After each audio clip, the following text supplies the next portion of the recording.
بسم اللہ الرحمن الرحیم سبحان اللہ رب العالمین والصلاة والسلام علی خاتم الانبیاء محمد مصطفیٰ صلی اللہ علیہ وآلہ وسلم۔ بسم اللہ الرحمن الرحیم الحمد للہ رب العالمین الرحمن الرحیم مالک یوم الدین ایاک نعبد و ایاک نستعین اہدنا الصراط المستقیم صراط الذین انعمت علیہم غیر المغضوب علیہم ولا الضالین آمین۔ خواتین و حضرات السلام علیکم۔ آج ہم انشاءاللہ سورہ المائدہ کی 21 آیت سے لے کے 31 آیت تک کا مطالعہ کریں گے۔ سورہ المائدہ کی 20 آیت میں اللہ تعالیٰ کا ارشاد ہے کہ موسیٰ علیہ السلام نے اپنی قوم کو یہ یاد دہانی کرائی کہ اللہ تعالیٰ نے ان کو نعمتیں عطا فرمائی ہیں، اور ان کو یہ حکم دیا کہ وہ اس نعمت کا شکر کریں، اور اس چیز کا کہ اللہ رب العالمین ان کو سیدھا راستہ عطا کرنے کے لیے انبیاء ان کے درمیان مبعوث فرمائے، اور ان کو بادشاہ عطا فرمائے تاکہ ان کی ایڈمنسٹریشن ٹھیک رہے،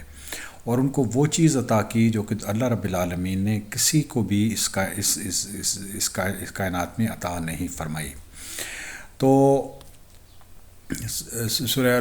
مائدہ کی 21 آیت میں اللہ تعالیٰ کا ارشاد ہے، موسیٰ علیہ السلام فرما رہے ہیں، اے میری قوم والو، اس مقدس زمین میں داخل ہو جاؤ جو اللہ تعالیٰ نے تمہارے نام لکھ دی ہے، اور اپنی پشت کے بل روگردانی نہ کرو، پھر نقصان میں پڑو۔ تو یہ ایک اللہ رب العالمین نے بنی اسرائیل پر ایک فیور کیا تھا کہ ان کو ایک مقدس زمین عطا فرمانے کا حکم دے دیا تھا۔ تو یہی موسیٰ علیہ السلام ان کو کہہ رہے تھے کہ آپ پیٹھ پھیر کے مت پھریں اور اللہ تعالیٰ کے احکامات کو اوبے کریں، کیونکہ جو ایسا کرتا ہے اللہ تعالیٰ کے احکامات کو اوبے کرتا ہے وہ یقیناً شدید خسارے میں چلا جاتا ہے۔ یہ پرنسپل خواتین و حضرات آج بھی صحیح ہے، اس وقت بھی صحیح تھا۔ جو بھی آدمی اللہ رب العالمین کے احکامات کا حکم دوری کرتا ہے تو وہ خسارے میں چلا جاتا ہے۔ المائدہ 22 آیت۔ انہوں نے جواب دیا کہ اے موسیٰ، وہاں تو زور آور اور سرکش لوگ ہیں، جب تک وہ وہاں سے نکل نہ جائیں ہم ہرگز نہ جائیں گے، اور ہاں اگر وہ وہاں سے نکل جائیں تو پھر ہم بخوشی چلے جائیں گے۔ تو یہ بنی اسرائیل خواتین و حضرات بہت اللہ تعالیٰ کی لاڈلی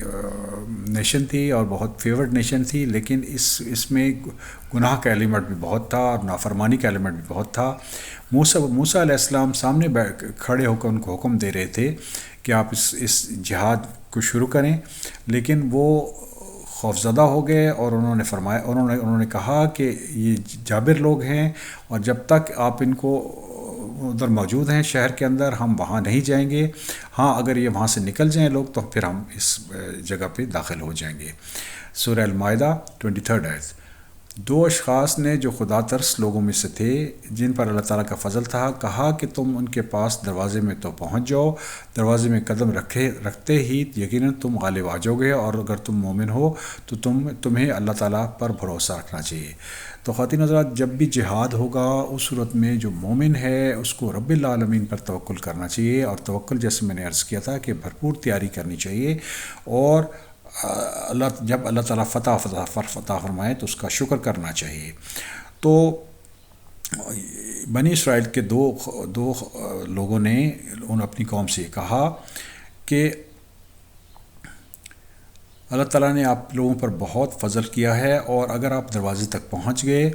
تو آپ یقیناً غالب آ جائیں گے، اور اس لیے کہ یہ اللہ تعالیٰ کا وعدہ ہے کہ یہ زمین جو ہے اللہ تعالیٰ نے ان کو دینی تھی۔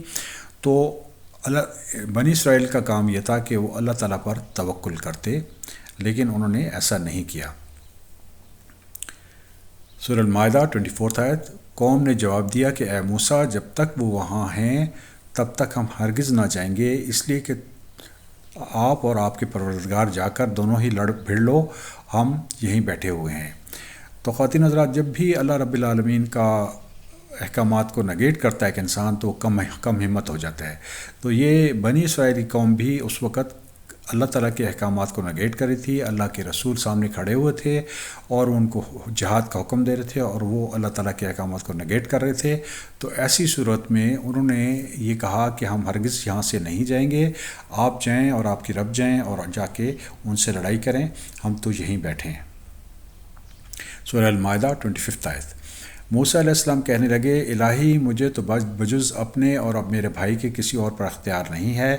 بس آپ ہمیں اور ان نافرمانوں میں جدائی فرما دیں۔ تو خواتین حضرات، موسیٰ علیہ السلام کو نظر آ گیا کہ یہ فاسق لوگ ہیں، اکثریت فاسقین میں سے ہے جو اللہ رب العالمین کے احکامات کا انکار کر رہے ہیں۔ تو انہوں نے رب العالمین سے دعا کی کہ میرا اختیار صرف میرا اپنے اوپر ہے اور میرے بھائی ہارون علیہ السلام پہ ہے، تو ہمارا فرق کر دیجئے ان فاسق لوگوں سے۔ سورہ المائدہ 26 آیت۔ ارشاد ہوا کہ اب زمین میں ان پر 40 سال تک حرام کر دی گئی ہے، یہ خانہ بدوش ادھر ادھر سرگردہ پھرتے رہیں گے، اس لیے تم ان فاسقوں کے بارے میں غمگین نہ ہونا۔ تو خواتین حضرات، جب اللہ رب العالمین کی نافرمانی کی جائے، خاص طور پہ جب کوئی رسول موجود ہوں اور ان کی موجودگی میں اللہ تعالیٰ کی احکامات کی نافرمانی کی جائے، تو اللہ تعالیٰ کا غضب نازل ہوتا ہے ایسے لوگوں پہ،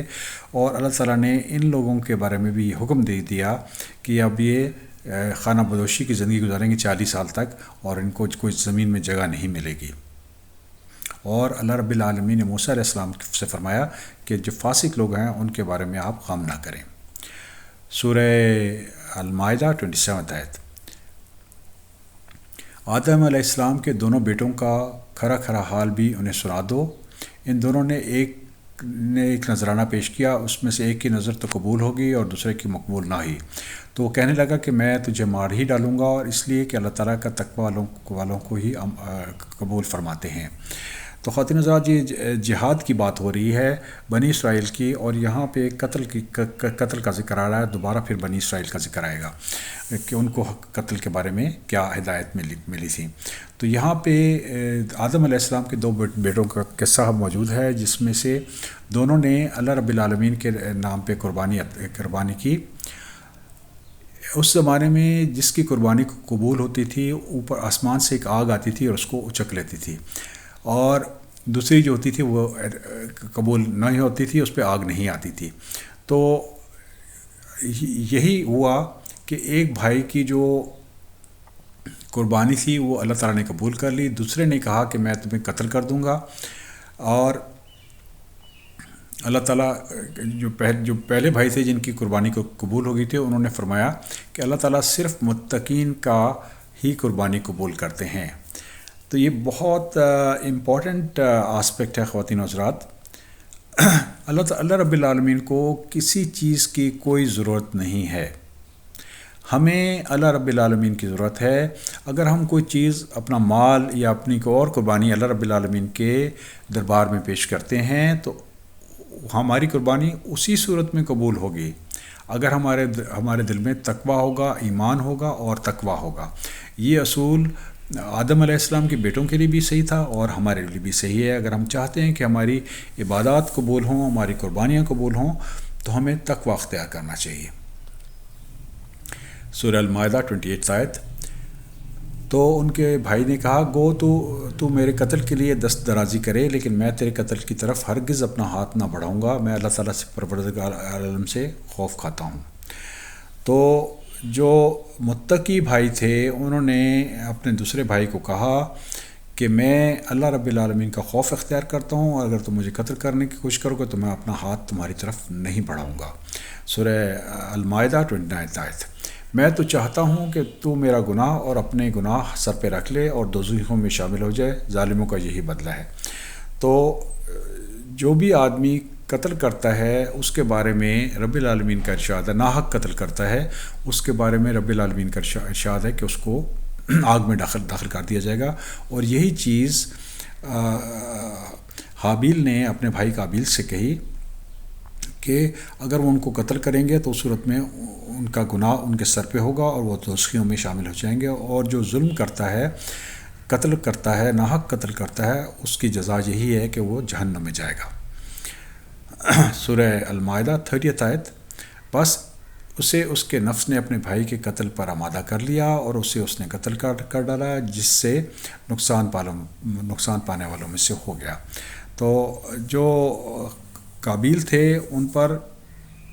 ان کے نفس کا غلبہ ہوا اور انہوں نے اپنے بھائی کو قتل کر دیا اور بعد میں وہ نقصان پانے والوں میں سے ہو گئے۔ تو اللہ تعالیٰ نے سورہ المائدہ کی 31 آیت میں ارشاد فرمایا ہے کہ پھر اللہ تعالیٰ نے ایک کوے کو بھیجا جو زمین کھود رہا تھا تاکہ اسے دکھا دے کہ وہ کس طرح اپنے بھائی کی لاش کو چھپا دے، اور کہنے لگا ہائے افسوس، کیا میں ایسا کرنے سے بھی گیا گزر ہوں کہ اس کوے کی طرح اپنے بھائی کی لاش کو دفنا دیتا، پھر تو بہت ہی پشیمان اور شرمندہ ہوا۔ تو اللہ رب العالمین کے حکم سے وہاں پر ایک کوا آیا جس نے زمین کو کھودا، اور قابیل کو یہ پتہ چلا کہ کس طریقے سے لاش کو دفنایا جاتا ہے، چھپایا جاتا ہے، اور وہ یقیناً اس کے ذہن میں یہ آیا کہ یہ کوا بھی مجھ سے بہتر ہے کہ اس نے مجھے بتایا ہے کہ کیسے لاش کو چھپایا جاتا ہے، اور میں اس سے بھی گیا گزرا ہوں، اور اس وجہ سے وہ ندامت زدہ ہو گئے اور پشیمان ہو گئے۔ اللہ رب العالمین نے سورہ مائدہ کی 32 آیت میں یہ ارشاد فرمایا ہے، اسی قصے سے لنکڈ ہے یہ، کہ اسی وجہ سے ہم نے بنی اسرائیل پر یہ لکھ دیا کہ جو شخص کسی کے بغیر کے وجہ کے اور کسی قاتل ہو یا زمین میں فساد مچانے والا ہو قتل کر ڈالے تو گویا اس نے تمام لوگوں کو قتل کر دیا، اور جو شخص کسی ایک کی جان بچا لے اس نے گویا تمام لوگوں کو زندہ کر دیا۔ اور ان کے پاس ہمارے پاس بہت رسول ظاہر دلیلیں لے کر آئے، لیکن پھر بھی اس کے بعد بھی ان لوگوں اکثر لوگ زمین میں ظلم و زیادتی اور زبردستی کرنے والے ہیں۔ تو یہ جو واقعہ خواتین و حضرات بتایا گیا ہے قرآن کی سورہ مائدہ میں حابیل اور قابیل کا، تو اس میں ایک میسج تھا کہ اللہ رب العالمین نے بنی اسرائیل جو کہ پہلی امت مسلمہ تھیں ان کو یہ بتا دیا کہ بغیر وجہ کے اگر کوئی آدمی فساد کر رہا ہو اس صورت میں آپ قتل کر سکتے ہیں، قتل کے بدلے قتل ہو سکتا ہے، اور فساد فی الارض اگر کوئی آدمی کر رہا تو اس کو قتل کیا جا سکتا ہے، ادروائز کسی کو قتل نہیں کیا جائے گا۔ اور اگر کوئی ایسا کرے گا بغیر کسی وجہ کے کسی انسان کو قتل کرے گا تو اس نے ایسا ہی کیا کہ اس نے تمام انسانیت کو قتل کر دیا، اور اگر کسی آدمی نے کسی انسان کی جان بچائی تو وہ ایسے ہی ہے جیسے اس نے تمام انسانیت کی جان بچا لی۔ اس طریقے سے اللہ تعالیٰ نے بینات بھجوائی، ہمارے پاس روشن نشانیاں بھجوائیں، اور اکثر لوگ جو ہیں وہ اللہ تعالیٰ کی بات نہ مان کر خسارہ پانے والے ہو جاتے ہیں اور زمین میں اور زیادتی اور زبردستی کرتے ہیں۔ اللہ رب العالمین سے دعا ہے کہ ہمیں سیدھا راستہ عطا فرمائیں اور ہمیں ناحق کام کرنے سے روکیں اور ہم پر اپنا فضل فرمائیں۔ الحمدللہ رب العالمین۔